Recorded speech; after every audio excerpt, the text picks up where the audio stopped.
Tesla साल जी भेट में आमदनी ऐं मुनाफ़े में इज़ाफ़ो ॾिठो अंग अखर गाॾियुनि जी आमदनी में इज़ाफ़ो ऐं ॿियनि ख़िदमतनि में इज़ाफ़ो बशमूल उन जी मुकमल ख़ुद ड्राइविंग तरक़ी याफ़्ता ड्राइवर असिस्टेंट सिस्टम जी रखने से जेका 28 मिलियन ताईं पहुची वई। टेस्ला शेयर्स 4% खां पोइ कलाक जी वापार में गुलाब थी विया। इन जी पहिरें चोथें आमदनी जी रिपोर्ट जारी थियण खां पोइ इन जी मुफ़्त नक़द वहिखरी जी ज़री ऐं साल जी बुनियाद ते आमदनी ऐं मुनाफ़े में इज़ाफ़ो थियो। जी शुरुआत में नासा जी 8 मिशन चंड जी मदार में 4 खलाबाज़ मोकिलिया आहिनि। नई लेज़र कम्युनिकेशन सिस्टम के इस्तेमाल कयो ड्रामा तस्वीरनि खे धरती ॾांहुं बीम करण लाइ। वसूल कंदड़नि मां हिकु जेतोणीकि अमरीकी खलाई एजेंसी तरफ़ां मेज़बानी न कई वई हुई। हिकिड़ी घटि क़ीमत वारी टर्मिनल कंपनी पारां ठाहियो वियो ऑब्जर्वेबल स्पेस ऐं क्वांटम ओपूस ऐं ऑस्ट्रेलिया नेशनल यूनिवर्सिटी पारां हलायो वियो चंड ते हिकिड़ी खलाई जहाज़ मां 200-600 मेगाबट फी सेकेंड जी शरह सां डेटा खे नशर कयो। जे गूगल क्लाउड अरबा ते ऐलान कयो त इन जे 8 नस्ल जी हसब ज़रूरत ठाहियल AI चिप्स या टेंसर प्रोसेसिंग यूनिट TPUs ॿिनि हिसनि में विरहायो वेंदो। हिकु चिप जंहिंजो नालो रखियो वियो TPU 8e मॉडल ट्रेनिंग लाइ तयारु कयो वेंदो ऐं ॿियो TPU 8e मक़सद जो अंदाज़ो लॻाइणु आहे। इनफ्रेंस मॉडल जो जारी इस्तेमालु आहे यानी सार्फ़िन जी इशारी जमा करण खां पोइ छा थींदो। टेक जी तारीख़ में सभ खां वधीक नतीजो कंदड़ कंपनियूं हिकु शानदार फंड गॾु करण जे ऐलान सां शुरू न कयो। उन्हनि हिकु पिच सां शुरू कयो। ड्रॉपबॉक्स शकी माण्हुनि जी कमरे ॾांहुं हलियो वियो। क्लाउडफ्लेयर स्टेज वरितो। इन खां अॻु जो घणा माण्हू सम्झंदा आहिनि त छा नेटवर्किंग जो मतिलबु आहे। डिस्कॉर्ड हिकु ख़राब रांदि डोल पर हू हामर एंड चिज़ल सॾियो वेंदो हो। मिंथ ट्रेलो फोरथॉट एन चेत वई से अहे सभु हिकी कुर्सेबल मां गुज़रिया आहिनि। टेक क्रंच स्टार्टअप बाटलफील्ड अहो हिकु इतिफ़ाक़ न आहे। जंग जो मैदान सिर्फ़ हिकु मुक़ाबिलो नाहे, उहो हिकु लॉन्च पैड आहे ऐं अंग इन खे वापसि वठी थो। हदसा खां वधीक कंपनियूं मैदान जंग जे स्टेज ते मुक़ाबिलो कयो। गॾोगॾु उन्हनि मजमूई फंडिंग में $33 बिलियन गॾु कया आहिनि ऐं 250 खां वधीक नकरण शामिल आहिनि, बिशमूल Microsoft, Google, Yahoo, Salesforce, Twitter, Uber ऐं अमेज़न पारां हासिलात। स्टार्टअप बैटलफील्ड नेटवर्क एतिरो अमीर हलंदो आहे जो अॻूणनि शागिर्दनि बि हिकु ॿई खे हास करे वरितो आहे। ड्रॉपबॉक्स 2020 में साथी स्टार्टअप बैटलफील्ड अलुम डॉक्सेंट हासिल कयो। हज़ारनि बानीनि लाइ उहो हिकु अहम संग मेल बणिजी वियो आहे। न रुॻो हिकु पच जो मुक़ाबिलो, पर उहो लम्हो जॾहिं दुनिया ध्यानु ॾियणु शुरू कयो। एप्पल अरबा ते आए फ़ोन्स ऐं आईपैड्स लाइ हिकु सॉफ्टवेयर अपडेट जारी कई, जंहिं में हिकु बग खे दुरुस्त कयो वियो, जंहिं सां क़ानून लागू कंदड़ इदारनि खे उन्हनि पैग़ामनि खे कढण जे इजाज़त ॾिनी वई जेके मैसेजिंग ऐप्स मां पाण मिरादो हज़फ़ या ग़ाइब थी विया हुआ। इहो ई सबबु आहे त नोटिफिकेशन जेके ॾेखारियल पैग़ामनि जी मवाद खे पिणु हिकु महीने ताईं डिवाइस ते कैश कयो वियो। पंहिंजे वेबसाइट ते हिकु सिक्योरिटी नोटिस में एप्पल चयो आहे एप्पल तक आहे त बग जो मतिलबु आहे ख़त्म करण लाइ निशान लॻल खे गैर मुतवक़ा तौर ते डिवाइस ते बरक़रार रखे सघिजे थो। फ्रांसीसी हुकूमती एजेंसी जेका शहरियुनि जी शिनाख़ती दस्तावेज़नि जी जारी करण ऐं इंतिज़ाम खे संभालींदी आहे, बशमूल क़ौमी सञाणप, पासपोर्ट ऐं इमिग्रेशन दस्तावेज़, अरबा जी तस्दीक़ कई वई आहे त इहा डेटा जी भञकड़ी जो तजुर्बो आहे। हिकु ऐलान में एजेंसी नेशनल टाइट्रस्ट सिक्योरिटीज़ चयो त चोरी थियल डेटा में मुकमल नाला, तारीख़ूं ऐं ॼमण जा हंधि, मेलिंग ऐं ईमेल एड्रेस ऐं शेयरनि जे अणॼाणायल नंबर ते फ़ोन नंबर शामिल थी सघनि था। NTS चयो त जांच कई पई वञे त इहा भञकड़ी कीअं थी ऐं उन जो असरु जारी आहे ऐं जिन माण्हुनि जी डेटा मुतासिर थी उन्हनि खे इतला ॾिनो पियो वञे। स्पेस एक्स पंहिंजी डेल जो ऐलान करण खां कुझु कलाक अॻु इन खे कर्सर हासिल करण जो इख़्तियार ॾिनो AI पावर्ड कोडिंग सॉफ्टवेयर जो ठाहींदड़ $100 बिलियन लाइ। कर्सर हिन हफ़्ते जे आख़िर में $20 बिलियन जी फंडिंग राउंड खे बंदि करण जी रस्ती ते हो। मामले सां वाक़िफ़ शख़्स जी मुताबिक़ गोल कंपनी जी क़ीमत $500 बिलियन हूंदी। स्पेसिक्स चयो त इहो या त हिन साल जे आख़िर में कंपनी ख़रीद कंदो या AI तरक़ी ते ताउन करण लाइ कर्सर खे $10 बिलियन अदा कंदो। कर्सर ज़ाहिरी तौर ते हिकु मुतवाज़ी अमल खे हलाए रहियो हो। स्पेस एक्स पारां हिकु इम्कानी हुसूल ते ॻाल्हाइनि कंदी, जॾहिं त गॾोगॾु हिकु नजी फंडिंग राउंड खे हतमी शिकल ॾियण सां गॾु सीड़पकारनि में शामिल आहिनि अंद्रेसन होरोविट्स, थ्राइव, इनवीडिया ऐं बैटरी वेंचर्स, जिन जा तफ़सील पहिरियों भेरो रिपोर्ट कया विया टेकक्रंच पारां गुज़िरियल हफ़्ते। ईरान जे पार्लियामेंट जी स्पीकर ऐं इस्लामी इनक़लाबी गार्ड्स कोर IRGC जी अॻोणी ब्रिगेडियर जनरल मोहम्मद बाकर ग़ालिबाफ़ अरबा ते हिकु सख़्त लफ़्ज़नि में बयान जारी कयो त कंहिं बि इम्कानी जंगबंदी खे मुमकिन थींदो जेकॾहिं अमेरिका हर्मज़ ते पंहिंजी समंद्री नाकी खे ख़त्म करे ऐं सभिनी सायूनिस्ट जंगजो सभिनी मुहाज़नि ते मौजूदु जंग बंदि करे छॾी। एक्स ते हिकु पोस्ट में अॻोणी ट्वीट ग़ालिबाफ़ चयो त मुकमल जंगबंदी सिर्फ़ इन सूरत में माना रखे थी जॾहिं उन जी ख़िलाफ़ वर्ज़ी न कई वईसी सामूंडी वापार ते लगातार पाबंदीन ऐं दुनिया जी मईशत खे यरगमाल बणाइण। जी डेंटल काउंसिल थी पाकिस्तान 3 वॾनि केसनि जी जांच सां अॻिते वधियो, जिन में 2 तिबी शागिर्दनि जी अफ़सोसनाक ख़ुदकुशी ऐं हिकु ऑपरेटिंग थिएटर वॾियो स्कैंडल शामिल आहिनि। इब्तिदाई ॿुधणियूं कंदी ऐं समूरनि मामलनि खे हतमी फ़ैसिलनि लाइ इन जी डिसिप्लिनरी कमेटी ॾांहुं हवाले करे छॾियो।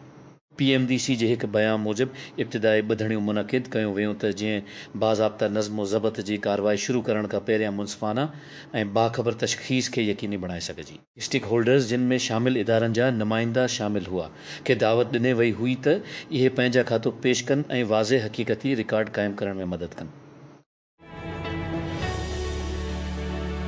वॾी पैमाने ते बैटरी मनसूबनि में आलमी इज़ाफ़ो 2024 में पावर सिस्टम खे नई शिकल ॾियण लाइ मुक़ररु कयो वियो आहे। टेक्सास, इनर मंगोलिया ऐं न्यू साउथ वेल्स समेत इलाइक़नि कयल तनसीब सां घटिताई जी क़ीमत, वधंदड़ बिजली जी तलब ऐं जो पॉलिटिकल तकरार तेज़ी सां तरक़ी करे रहिया आहिनि। मुस्तक़बिल जी तवानाई जी मैलाब जी अहम हिस्सी तौरु बैटरी स्टोरेज खे पोज़ीशन ॾियणु। पंजाब हुकूमत ॻोठाणनि इलाइक़नि में बुनियादी ढांचे खे बहितर बणाइण लाइ रावलपिंडी डिवीज़न जी केतिरनि ई ॻोठनि खे मॉडल विलेज मंसूबे में शामिल कयो आहे। कलर सैदन, गोजर खान, खोटा ऐं भरपासे जी ॻोठनि खे जदीद सहूलतूं मिलंदियूं, जिन में पीअण जो साफ़ पाणी, स्ट्रीट लाइट, पक्का रस्ता, ड्रेनेज सिस्टम, ॿारनि लाइ पार्कनि ऐं गंदी पाणी जी सफ़ाई जो बुनियादी ढांचो शामिल आहिनि। कराची रिपोर्ट।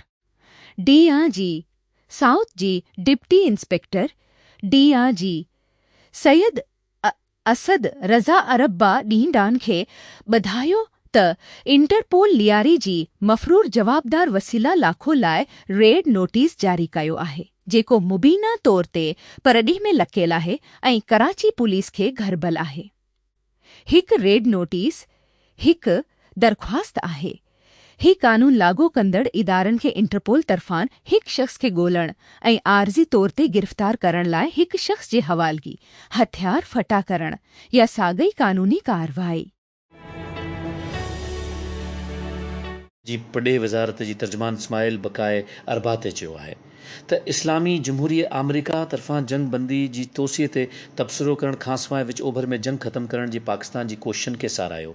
हिन अहिड़नि ख़्यालनि जो इज़हार सहाफ़ियुनि जी सवालनि जा जवाब ॾींदी कयो।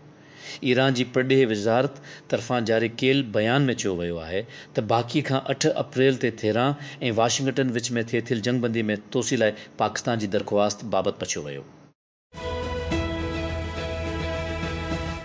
हालनि जी बुनियाद ते कॉस्मेटिक्स दियो रेटेल्स तस्दीक कई आहे त डेटा जी भंजकड़ी सार्फ़िन जी ज़ाती मालूमात खे मुतासिर करण खां पोइ हैकर्स न जी ड्रकनियत जी डेटाबेस मां डेटा जी रैम्स खे चोरी कयो। कंपनी अरबा ते भंजकड़ी खे ज़ाहिर कयो। ग्राहकनि ॾांहुं मोकिलियल हिकु ई-मेल जे मुताबिक़, जेका टेकक्रंच ॾिठो ऐं तस्दीक कई। एप्पल जी मियारी आईफोन उटियल ॿीहर अफ़वाहूं आहिनि त हिन साल कंपनी जी मामूली सेप्टेम्बर लॉन्च शेड्यूल खे यादि करण लाइ चेन मां हिकु नई लेखक जे मुताबिक़ रिपोर्ट में दोवा कई वई आहे त डिवाइस बदिरां ईंदड़ चश्मे में आई फ़ोन अटे ई सां गॾु लॉन्च करे सघे थी। जेकॾहिं दुरुस्त आहे, एप्पल जो सेप्टेम्बर इवेंट ते ध्यानु ॾींदो आईफोन 30 प्रो मैक्स ऐं हिकु फोल्ड मॉडल जंहिं खे पिणु हवालो ॾिनो वियो आहे आईफोन फोल्ड या आईफोन अल्ट्रा। रेडमी मुतारिफ़ करायो आहे के-पाद बी टैबलेट के नून मार्क्स स्मार्ट फ़ोन सां गॾु। अॻियनि मॉडल वांगुरु नई डिवाइस हिकु कम्पैक्ट टैबलेट डिज़ाइन जी पैरवी कंदी, जॾहिं त आला कारकर्दगी ते ध्यानु ॾियणु रेडमी के-पाद बी में 308 खां 808 पिक्सल्स जी रेज़ोल्यूशन सां 8 इंच LCD आहे। Directorate general of custom valuation Karachi 7 ब्रांडर्स जी पुराणी ऐं इस्तेमालु थियल मोबाइल फ़ोननि जी दरामद लाइ नज़रसानी ते कस्टम वैल्यू जारी करे छॾिया आहिनि, जिन खे पैकिंग या लवाज़मात खां सवाइ कमर्शियल मिक़दार में दरामद कयो वियो आहे।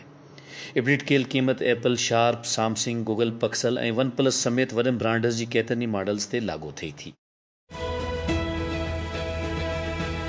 फिफा वर्ल्ड कप 2006 वेझो अची रहियो आहे, जॾहिं त फाइनल शुरू थियण में सिर्फ़ 15 ॾींहं बाक़ी आहिनि।